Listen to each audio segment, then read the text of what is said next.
morning and welcome to the program. It has been a long time. In fact, an entire... Oh my goodness, we are so back. Where the heck have you all been, peeps? Luzon, Visayas, Mindanao, and around the world. As the time hits to 12:01 in the morning, this is koolNews Primetime. I'm DJ San. You're listening to us nationwide and worldwide via Kool FM with simulcast with our friends at News Radio 93.1.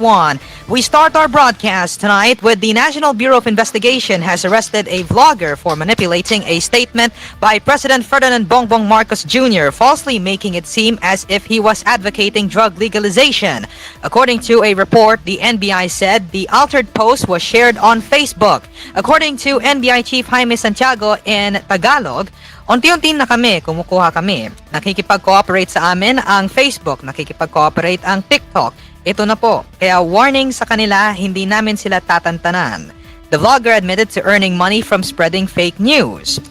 The vlogger has responded, yes, but it's just a small amount. She also tearfully pleaded for Marcos's forgiveness. Santiago urged the public to fact-check information on social media and warned that spreading false information is a criminal offense. He said that yun namang mga gumagawa, yung iba ay katuwaan lamang. Hindi katuwaan ito. May kaakibat na krimen ito na makakasuhan kayo. At pag nakasuhan kayo katulad nito, ngayon umiiyak. Hindi na daw niya uulitin. He emphasized the importance of responsible online behavior. Quote, think before you click. Hindi ito biro. The suspect faces charges under Article 152 of the Revised Penal Code in relation to the Cybercrime Prevention Act of 2012. If convicted, she could face 6 months to 6 years in prison and a fine of up to 200,000 pesos. After a series of rollbacks, motorists should brace for a hike in the retail prices of petroleum products in the coming week. Citing international trading in the past 4 days, Department of Energy Oil Industry Management Bureau Assistant Director Rodela Romero said that we will be expecting an increase in the prices of petroleum products by next week. The estimated upward adjustments per liter are as follows. For gasoline, we have 60 cents to peso per liter. For diesel, we have 10 cents to 50 cents and kerosene 10 cents to 30 cents. Romero cited the following global developments which contributed to the anticipated hike in fuel prices, such as rising tensions in the Middle East, Beijing releasing fiscal stimulus measures aimed at boosting consumption, and U.S. government data showed a draw in fuel inventories. Fuel firms announce official price adjustments every Monday to be implemented on the following day.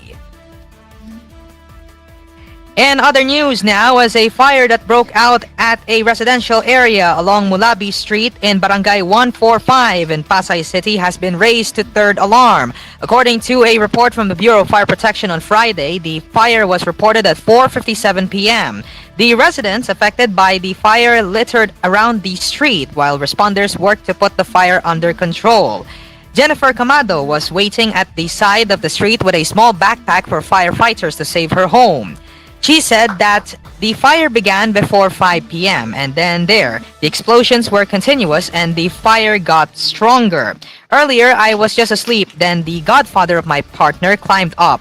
He told me that there was a fire at the back. I checked where it was, which was behind the large stone building. Di ko pa po alam saan ako titira, pero gladly hindi naman po. Pero mag-trust na lang po kami sa bumbero po na sana maapulan nila yung apoy. Kasi yung building na malaki next na po sa amin, she added. As Camado said that she was only able to save her documents since the smoke was already too thick to navigate through. One of the other victims was Feli Gonzalez, who was on her way home from her job as a barangay tanod when she saw that her building was on fire. She said that damit at electric fan lang ang nakuha ko, walang nailigtas. Her neighbor, Fidel Cunangan, said that he was outside when the fire broke out and was not able to save his belongings. He said that I was outside. When they said there was a fire, I ran to our house and helped because they only got our clothes out. I don't know what to do. The fire was raised to first alarm at 4:59 p.m. and later raised to second alarm at 5:10 p.m. The fire was soon raised to third alarm at 5:21 p.m. and is still ongoing as of 6 p.m. Although this article right here is outdated and that the fire has been declared as fire out hours later. The Philippine Health Insurance Corporation, or PhilHealth, has abolished the 45-day benefit limit on the hospital confinement of its members and their dependents, calling it an obsolete policy that denied some patients access to critical services. Dr. Edwin Mercado, the president and CEO of PhilHealth, said in a statement, quote, "The 45-day benefit limit is an outdated cost containment strategy. We cannot always predict or schedule our medical needs. Many services need more than 45 days of coverage. So we are thankful to the PhilHealth board for approving this policy update." Mercado earlier signed the PhilHealth Circular Number 2025-007, which lifts the 45-day benefit limit rule in claims payment. Set to take effect on April 4, it will apply to all medical conditions and surgical procedures under the current all-case rates payment mechanism of PhilHealth for patients admitted to accredited health facilities and other special packages that are subject to the rule. It also stipulated that beyond the 45-day confinement, PhilHealth will not reimburse any benefit claims, and these will have to be shouldered by the members themselves or their dependents. According to the state health insurer, the rule was originally designed to prevent the overutilization of health services. It said that, but with the expanded mandates of PhilHealth under Republic Act number 9241, 10606, and 11223, cost containment strategies must not hamper access to critical services. Senate candidates under the administration-backed Alianza para sa Bagong Pilipinas are determined to combat fake news, battling for the creation of an anti-fake news law. At a press conference in Cavite on Friday, the senatorial candidates were questioned one by one on what their stand was on the supposedly worsening cases of fake news, especially following the developments on the arrest of former President Rodrigo Duterte. Former Senate President Vicente Tito Soto said that an anti-fake news law is among his top priorities should he get re-elected. Senate Majority Leader Francis Tolentino, for his part, said he himself had been a victim of fake news, emphasizing that he wants to support any initiative that would ferret out the truth without diminishing freedom of expression. Former Social Welfare Secretary Erwin Tulfo, meanwhile, echoed his allies' remarks, likewise voicing out the need for a law to combat fake news and fake content. The senatorial aspirant says that, "I believe all of us will be victims of this one of these days if we don't take action. We have to have a law. Otherwise, you, me, all of you will be victims of fake news and fake content." Makati City Mayor Abby Binay said that more than legislation, there is likewise a need to strengthen enforcement of policies to capture those who are spreading fake news. Former Interior Secretary Benhur Abalos noted that when he was still a member of the administration's cabinet, there was a time that the country's biggest crime was theft, but it was overtaken by cybercrimes. According to Abalos, sa bilis ng teknolohiya, our laws but must catch up with them. I also agree with, of course, my colleagues about new legislation regarding this. The senators are in Cavite to woo voters in the vote-rich province. Cavite has been known as a critical area and decisive battleground for candidates, as the province has over 2.4 million registered voters. Lawmakers threatened on Friday a vlogger with contempt after he claimed during a House hearing that Philippine forces conduct water cannon attacks like what China's vessels did in the West Philippine Sea. In the end, vlogger Mark Lopez apologized to the House Strike Committee holding an inquiry into fake news in social media for making that statement. This all started after Deputy Speaker David Suarez asked Philippine Coast Guard Commodore J. Tariela at the hearing if he had been on the receiving end of social media attacks due to his ardent defense of the country's territories. When Tariela said one of the bloggers who attacked him was present, which is Lopez, Suarez asked the latter several questions related to the territorial dispute over the West Philippine Sea, such as the incident when PCG vessels were being water cannoned by Chinese Coast Guards. According to Lopez, masakit po yun pag ginagawa ng ibang bansa at Malaysia. Pero yun po ang nature ng base sa South China Sea. Tayo rin po, sir. Tayo rin po nagwa-water cannon, Mr. Chair. Lopez's statements prompted Suarez, who is the committee presiding officer, and Surigao del Sur 2nd District Representative Johnny Pimentel and Abang Lingkod Party List Representative Joseph Stephen Paduano to demand that the vlogger clarify his statements. Mr. Lopez, according to Pimentel, may I ask, Where did you get that information? Because from what I know, I haven't heard of any news that the Philippines water cannoned China. Suarez said that that's fake news, Mr. Chairman. Mr. Chairman, that's fake news. Pimentel asked again, yes, that is why. Just a point of clarification. You mentioned earlier that the Philippines water cannoned China. May we know where did you get that information? Was it in the news? Lopez replied, Mr. Chair, I did not know anything about water cannon attacks against China. Paduano said that while it is true that Lopez did not mention anything about water cannon attacks against China, the blogger said something about the Philippines during doing water cannon attacks, which the lawmakers said were spoken in the context of discussions regarding the West Philippine Sea. Paduano noted that, wait, but we're talking about the West Philippine Sea. This will be your last warning or else I will cite you in contempt. This is your last warning, you're under oath. What do you mean that the Philippines is using water cannons? Lopez reiterated that, Mr. Chair, what I said is that the Philippines can do water cannon attacks also. Suarez said since the meeting is on record, House stenographers can be asked to check the transcript of the meeting to confirm if Lopez really meant that the Philippines had done water cannon attacks. The Tri-Committee is composed of the House Committee on Public Order and Safety, the Commission on Public Information, and the Committee on Information and Communication Technology. In related news to former President Rodrigo Duterte, as his chances going home while facing the charges before the ICC or the International Criminal Court are slim.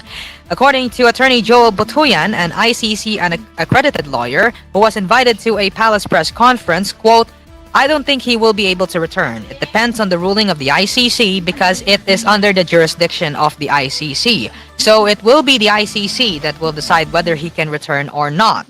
He added that so it's either ma-dismiss yung kaso or mabibigyan siya ng interim release na papupuntahin siya dito, which I think is very slim. Asked if the current appeals being tackled by the Supreme Court would be able to return Duterte while he is facing the ICC in The Hague, in the Netherlands, Botoyan responded in the negative. Moot and academic na siya, he said, as Duterte's war on drugs left at least 6,000 people dead, with Human Rights Group reporting that at least 20,000 were killed during the former president's infamous crackdowns. The ICC currently has custody of the former president after he was arrested and was sent to The Hague for crimes against humanity he allegedly committed during his administration's bloody war against drugs. Transport Group Manibela began its transport strike on Friday, March 21, earlier than the announced schedule. The group on Wednesday previously announced that it would hold a strike from March 24 to March 26. These moves are in protest of the alleged falsification of the LTFRB's data on the public transport modernization program. According to Manibela President and senatorial candidate Mar Balbuena, we began the strike today because of changing schedules of dialogue since Tuesday. The executive assistant of Assistant Secretary Jojo Reyes said that they were available on Tuesday and the day after that. But Balbuena said that despite these schedules, officials of the Department of Transportation and the LTFRB failed to meet them for a dialogue. As a result, the transport group leader said that they will continue the national strike on Monday. According to Balbuena, almost everyone who joined the consolidation and cooperatives were fooled, denied, and scammed, and that they are with us today.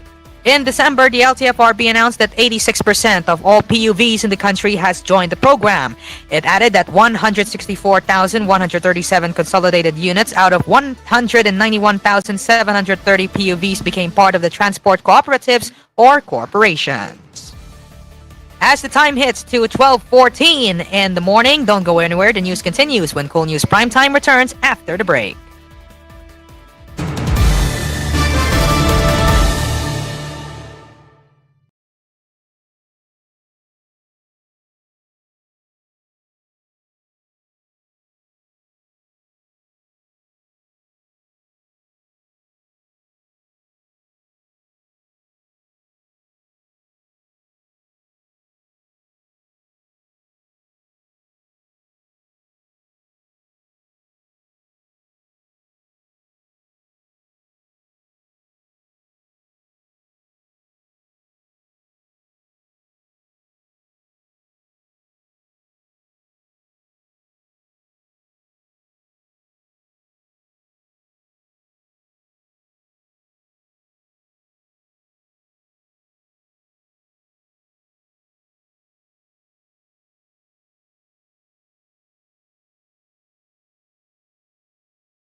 Welcome back to Cool News Primetime. As the time hits to 12:21, we'll continue now with the latest internationally.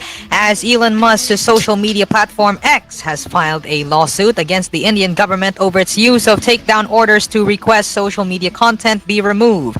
India, the world's biggest democracy, regularly ranks among the top 5 countries globally for the number of requests made by a government to remove social media content. X's new lawsuit marks the platform's latest challenge against the Indian government's censorship powers and comes as Musk's Starlink and Tesla prepare to enter the world's fifth largest economy. The case centers around the government's use of a key legal provision to issue blocking orders, which X alleges bypasses existing safeguards. Indian legal news website Bar and Bench reported on Thursday, quote, according to X, this provision is being misused to create an unlawful parallel mechanism for blocking information. The case will be heard by an Indian court in the southern state of Karnataka on March 27 after a brief hearing early this week did not reach a conclusion. Musk's social media platform is no stranger to legal tussles over content regulation in India. In 2023, an Indian court fined the platform $61,000 after dismissing its plea challenging orders to remove tweets and accounts critical of Prime Minister Narendra Modi's government. And nearly a year later, X said an appeal challenging the government's blocking orders on specific accounts and posts remained pending. Consistent with our position, a writ appeal challenging the Indian government's blocking orders remains pending, the company said on X in February 2024. We have also provided the impacted users with notice of these actions in accordance with our policies. Due to legal restrictions, we are unable to publish the executive orders, but we believe that making them public is essential for transparency. This lack of disclosure can lead to a lack of accountability in arbitrary decision making.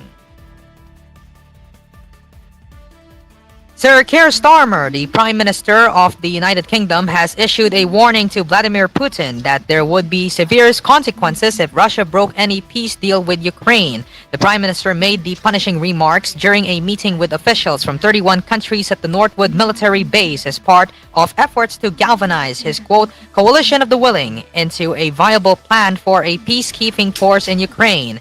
The Prime Minister stressed that any agreement must have the support of the U.S. and that Putin must not be allowed to veto on how Ukraine decides to defend itself.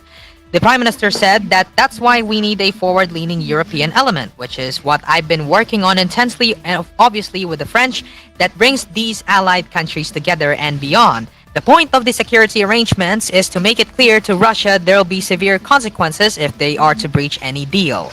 This is why it will require a U.S. component, because it needs to be clear to Putin that there will be severe consequences if he breaches the lines. He also added that there is a strong sense that because of what's happened in the last 3 years, the Ukrainian forces are amongst the strongest now in Europe. They've got the capability, they've got the numbers, and they've actually got the frontline experience. Countries at today's meeting included France, Poland, the Netherlands, Romania, Canada, and Australia. The remarks come after Ukrainian President Volodymyr Zelensky said that he believes a lasting peace can be achieved this year after a call with U.S. President Donald Trump. In a post on X on Wednesday afternoon, Zelensky said that he had a positive, very substantive, and frank conversation with Trump. He added that Ukraine was ready to implement the ending of strikes on energy and other civilian infrastructure. Peace talks between the U.S., Ukraine, and Russia are expected to resume in Saudi Arabia on Sunday. Earth's 275,000 glaciers currently store around 70% of the world's fresh water and are relied on by almost 2 billion people. But to mark World Glacier Day on Friday, scientists now warn that glaciers in many parts of the world will not survive the 21st century. A report from the World Meteorological Organization found that 5 of the last 6 years has seen the fastest glacier retreat on record. Since records began in 1975, glaciers have lost more than 9 billion tons or 9,000 billion tons of mass, equivalent to a layer of ice as big as Germany and 15 miles or 25 kilometers thick. While this loss has been moderate in areas such as the Canadian Arctic or Greenland, some areas have been hit significantly harder. According to the Secretary General of WMO, Celeste Saulo, preservation of glaciers is not just an environmental, economic, and societal necessity. It's a matter of survival. During 2024, the world's glaciers lost 400 billion tons of mass as they shrank, the fourth worst year on record. The WMO's research has also said that the period between 2022 and 2024 was the largest three-year loss of glacier mass ever recorded. A recent study found that glaciers are now retreating so fast that they release an average of 273 billion tons of water every year, or 6,542 billion tons between 2000 and 2023. A warming climate, which scientists have conclusively linked to human activity, means that glaciers will melt faster in the summer and recover slower in the winter. And finally, in the world of showbiz entertainment, as Neri Naig has broken her silence weeks after the Pasay courts dismissed the charges against her for syndicated estafa and violations of the Securities Regulation Code early this March. On Instagram on Friday, Neri shared screenshots of herself being escorted by the Bureau of Jail Management and Penology personnel during her detention in late November of last year. According to Neri, she never thought she would be included on the most wanted list of the Philippines. She said that she will share her side of the story when the time is right, wondering out loud that if there is a need to narrate everything that happened to her, including her arrest and detention last November, and the embarrassment that she felt from what happened. Despite the labels and judgment she faced, she added that she chose to stay silent. She said that, "I've learned that when we are in pain, it's easy to say things we don't mean, pero hindi ako yun. I refuse to let anger or hurt define me." Minsan, pakiramdam natin, hindi tayo pinapansin ni Lord kasi sunod-sunod ang pagsubok, pero minsan, He's just busy fixing things behind the scenes. Maraming salamat sa inyong pagmamahal, suporta at panalangin. Hindi ko ito malilimutan. In the comment section, Neri also commended her husband, Chito Miranda, for never leaving her side since day one. According to Neri, it was his love that gave her hope. According to the SEC, Dermacare is not authorized to solicit investments because it is not registered and has no license to sell securities. Neri became an endorser of Dermacare Beyond Skin Care Solutions and the franchisee of the company in October of 2020, although she announced in September of 2023 that she is no longer affiliated with them. And before we end our broadcast tonight, I would like to announce a quick statement. If you may recall, it was last August of 2024 when I announced my full retirement to the news desk to focus on academic matters. Since then, a lot has changed. Nagbabago po ang pananaw ng mga Pilipino at nagbabago rin ang pananaw ng mga Kalamao.